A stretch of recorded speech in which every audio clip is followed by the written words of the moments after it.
धर्म का गणित बताओ, दय धर्म का गणित बताओ, तो ज्ञान करे विज्ञान, स्कूल पढ़ना समय चला गया। सो ज्ञान करे विज्ञान, स्कूल पढ़ना अभी चला गया। हमारा गुरुजी ने खोली स्कूल, स्कूल पढ़ना समय चलेंगे ना?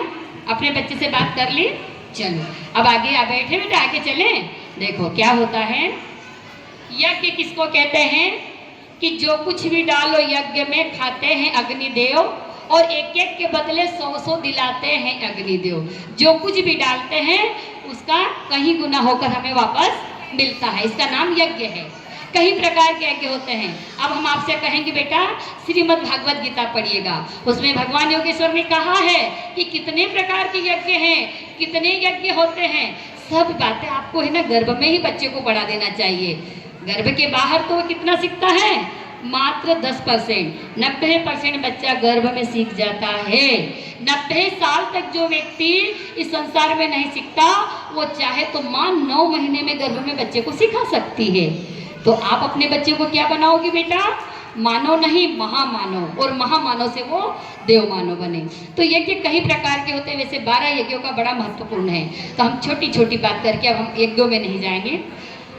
धरती माता को जानते हो, धरती में जो कुछ भी डालते हैं वो पेड़ बनकर वापस आता है ना। यदि बीज कह दे, ज्वार का दाना कह दे, गेहूं का दाना कह दे कि मैं नहीं अपने आप को गलाता, मैं अपने आप को नहीं मिटाता, मैं नहीं सड़ाता, तो बताओ एक दाने के 1000 दाने मिल सकते क्या? नहीं मिलेंगे ना। वो अपने आप को यज्ञ को समर्पित कर देता है, उसका नाम भी यज्ञ है। वही भाव कौन है? आज नारियां हो आप, नारी जाति यदि कह दे मैं अपने आप को मैं नहीं मिटाऊंगी, मेरे यौवन को नहीं बर्बाद करूंगी, मेरी सुंदरता को नहीं समाप्त करूंगी, मैं इतना कष्ट नहीं उठाऊंगी, मैं ऐसा नहीं करूंगी, बताओ यह यज्ञ करना बंद कर दे नारी जाति, बताओ ये संसार चल सकता है क्या? तो नारी भी ये बच्चे को जब गर्भ में रखती है, बच्चे को 9 महीने जन्म दे के बाद जन्म देती है, वो भी बेटा यज्ञ नहीं, ये महायज्ञ है। पर यज्ञ में आहुतियां किसकी दी जाती है? अच्छे पदार्थों की दी जाती है ना। हम यज्ञ करें और इस यज्ञ में कोई कूड़ा करकट डाल दे तो बदबू फैलाएगा ना। तो यज्ञ का बड़ा महत्व है, यज्ञ का बड़ा महत्व है, क्योंकि गुरुदेव ने कहा है कि यज्ञ पिता और गायत्री माता, यज्ञ पिता और गायत्री माता। तो पिता कौन है? यज्ञ है, जो सृष्टि को, सारे संसार को पोषण देता है। और माँ कौन है? सद्बुद्धि है। यदि सद्बुद्धि नहीं हो तो हम क्या कर सकते हैं? इसलिए बेटियों आप लोगों का बड़ा सौभाग्य है। तो यज्ञ, तो एक बार की छोटी सी घटना कहेंगे हम। एक बार राजा जनक किसके पापा थे? जोर से, हाँ ठीक है, हाँ ये मैं कान इसीलिए रखती है। राजा जनक माँ सीता के पिताजी थे। उनके यहाँ पर ऐसी सब सभा बैठती थी, विचार विमर्श करते थे, एक दूसरे से परामर्श करते थे कि अब राजपुर का तो यज्ञ हो गया, अब इसके बाद में अगला कहाँ करें, ये टोली को लेकर इतनी अच्छी टोली, इसको लेकर कहाँ जाएं, आगे कौन सा कार्य करें, ऐसे विचार विमर्श चल रहे थे। तो याज्ञवल्क्य जी आए और राजा जनक ने पूछ लिया, पीछे से आवाजें नहीं, गायत्री माता की जय। राजा जनक ने याज्ञवल्क्य जी से पूछा कि ऋषिवर ये बताइए कि हम गृहस्थी लोग हैं, इतने सारे कामों में से कौन सा काम छोड़कर पिक्चर देखने जाएं? इधर मुझे देखिए, सभी भाई लोग कुंड पे बैठे सभी मुझे देखिए। राजा जनक ने कहा कि कौन सा ऐसा कार्य है जिसको हम छोड़ सकते हैं? तो राजा याज्ञवल्क्य जी ने कहा राजा जनक से कि जनक जी, राजन सुनिए कि संसार में सब कार्यों को हम छोड़ सकते हैं, मात्र यज्ञ को नहीं छोड़ सकते। यज्ञ करना अनिवार्य है, हमारी संस्कृति, हमारी जान है सनातन संस्कृति की। तो उन्होंने कहा कि यज्ञ में तो बहुमूल्य चीजें लगती हैं, बादाम, काजू, मखाने और बहुत सारे लगते हैं। बोले ये नहीं हो तो आप क्या ले लें? चावल, तिल्ली, जौ। बोल लो ये भी नहीं हो तो उन्होंने कहा आप वनस्पति से साकल्य बना लीजिए, अगर तगर तेजपान और जो भी आयुर्वेदिक औषधियां वो ले लें। उन्होंने कहा यदि बरसात हो जाए, बाढ़ आ जाए, जलमग्न हो जाए, कुछ हमें ये चीजें भी नहीं मिले तो हम क्या करेंगे, अग्नि नहीं जला पाए तो। पहले गैस चूल्हे थोड़ी ना थे, लाइटर थोड़ी ना थे, चकमक जलाकर अग्नि प्रज्वलित होती थी। उन्होंने कहा यदि ऐसी विषम परिस्थिति आ जाए फिर भी यज्ञ को नहीं छोड़ना है तो क्या करें। उन्होंने कहा जल में ही जल की आहुति दे, जल ही में जल की आहुति दे, लेकिन यज्ञ जैसे पावन जो कार्यक्रम है, जो परंपरा है, इसको छोड़ना नहीं चाहिए। तो बहनों, यज्ञ से ही भगवान राम का जन्म हुआ है।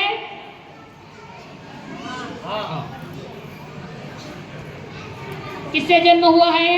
यज्ञ से। यज्ञ नहीं होता तो रामचंद्र भगवान की बोल पाते? समधी जी को जय सिया राम बोल सकते थे, समधी जी से राम रामी कर सकते थे। तो क्या हुआ? यज्ञ हुआ, और यज्ञ के माध्यम से किसका जन्म हुआ? राम का जन्म हुआ। और श्रृंगी ऋषि ने आहुतियां दी, और कौन सी आहुतियां दी? कि भगति सहित मुनि आहुति दीना, प्रगटे अग्नि चरु कर लीना। और वो आहुतियों से बची हुई खीर को माताओं को खिलाई गई। किनकी? राम और भरत की माताओं को खिलाई गई। और जैसा खाए अन्न वैसा बने मन, और जैसा पिए पानी वैसे बने रहेगी वाणी। तो इसलिए वो प्रसाद को खाने से उनके घर राम, भरत, लक्ष्मण, शत्रुघ्न जैसी संतानों का जन्म हुआ। तो आप लोग भी यही चाहती हो ना बहनों? यही चाहती हो ना कि एक एक के बदले हमें 1000 मिले। तो आप अपने जीवन को समर्पित कर रहे हो समाज के लिए, तो आपकी संतान भी किसके जैसे होना चाहिए? राम के जैसी, सीता की जैसी, और चंद्रशेखर आजाद की तरह बनाना। बेटा, राम सीता तो खैर एक प्रगटे थे, एक भूमि से उपजे थे, लेकिन चंद्रशेखर आजाद और भगत सिंह कहाँ से पैदा हुए थे? माँ के गर्भ से ही जन्म हुआ ना उनका। तो जब वो माँ के गर्भ से जन्म लेकर इस भारत भूमि को गुलामी की बेड़ियों से तुड़वा सकते हैं, छुड़वा सकते हैं, तो क्या अपने गर्भ में पल रहे बच्चे को पाश्चात्य संस्कृति की गुलामियों से छुड़वा सकती हो तुम लोग? हमें यही चाहिए बेटा। आप लोगों को यहाँ बुलाने के लिए न तो ये भाई को समय है, न मुझे समय, न कोई को। हमें क्या लालच है? हमारा एक ही लालच है कि हमारी संस्कृति पाश्चात्य संस्कृति में जा रही है। हमारे बच्चे सिर्फ टीवी मॉडल को ही समझ रहे हैं, यही हमारी जिंदगी है, हमको ऐसे ही बनना है। एक बार क्या हुआ, एक अगर हम जन्मदिन मनाने गए, जी बैठ जाओ अभी, गायत्री बहन, हाँ बैठ जाइए, मैं दिलवा दूंगी।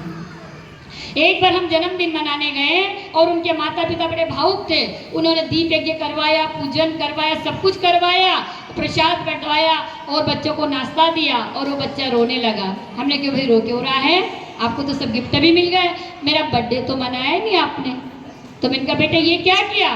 बोले नहीं, बर्थडे ऐसे थोड़ी मनाते हैं, वो केक काटते हैं, मुंह पे चौपड़ते हैं, नाक को लगाते हैं, वैसा बर्थडे होता है। बोले तो बताओ, बच्चों ने, आपके बच्चों ने उसको अपनी संस्कृति मान लिया। इसका क्या कारण है? इसका कारण ये है कि माता पिता ही है अज्ञान, तो बच्चों को कैसे बनाएंगे महान? और जिसके माता पिता हो महान, उसके बच्चे कैसे रहेंगे अज्ञान? तो माता पिता जागो, अपने को पहचानो। अरे साल भर में राखी बंधवा लेने से क्या होता है? अरे साल भर में एक नारियल गुरुजी को दिया है तो उससे क्या होता है? अरे भाई पूरा जीवन जियो, जिस देश जाति पर जन्म लिया बलिदान उससे हो जाए। सुबह उठकर प्रार्थना क्या करते हो?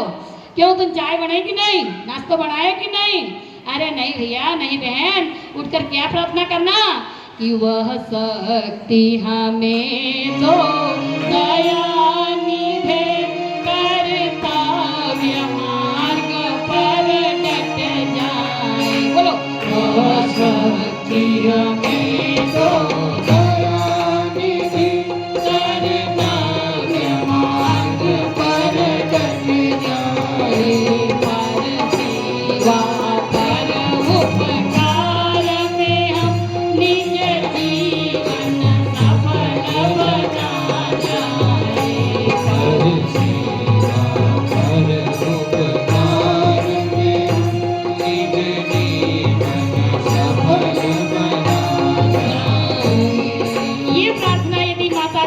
करें तो उनके बच्चे मजाल क्या है कि वो कोई राह भटक जाए। उनका बच्चा चंद्रशेखर आजाद बनेगा, भगत सिंह बनेगा और राष्ट्रपति भी बनेगी बेटियां आपकी। द्रौपदी जी को देना है, सुना है कि नहीं, देखा भी होगा टीवी में।